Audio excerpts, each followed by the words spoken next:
TV सत्यमेव व्रतम। विधानसभा निवडणूक जवळ येत असल्याने राज्यातील राजकीय घडामोडींना वेग आलाय। अनेक नेते पक्षांतराच्या तयारीत असल्याची कुजबूज सुरू आहे। याच दरम्यान प्रहारचे नेते बच्चू कडू यांनी एक मोठं विधान केलंय। अजित पवार यांची अर्ध्यापेक्षा जास्त आमदार शरद पवार गटात जातील असा दावा त्यांनी केला। एका वृत्तवाहिनीला दिलेल्या मुलाखतीत बोलताना आमदार बच्चू कडू यांनी अजित पवारांच्या राष्ट्रवादी काँग्रेसबद्दल मोठं विधान केले। आगामी काळात अजित पवार यांचे अर्ध्याहून अधिक आमदार हे शरद पवार गटात जातील। काही दिवसांनी अजित पवार ही तिकडे दिसू शकतात।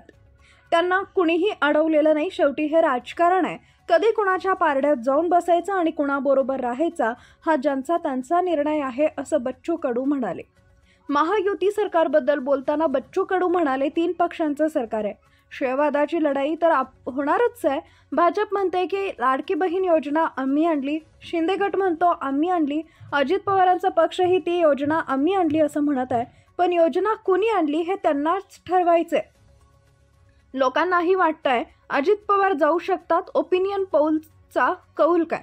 काही दिवसांपूर्वी टाइम्स नव भारत मॅट्रिज ओपिनियनचा पोल प्रसिद्ध झाला। या पोलमध्येही अजित पवारांबद्दल प्रश्न विचारण्यात आला। अजित पवार शरद पवारांसोबत जाऊ शकतात का असा प्रश्न होता।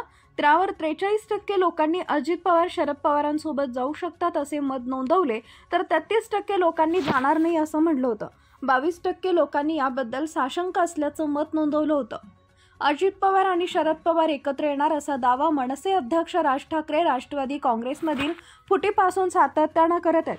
अजित पवार सत्तेत सामील झाले तर त्यांना शरद पवारांचा गटही येऊन मिळेल असं ठाकरेंनी अनेकदा म्हटलेलं आहे। अशात बच्चू कडू यांनी केलेल्या विधानामुळे या मुद्द्यावरील चर्चेला तोंड फुटलंय।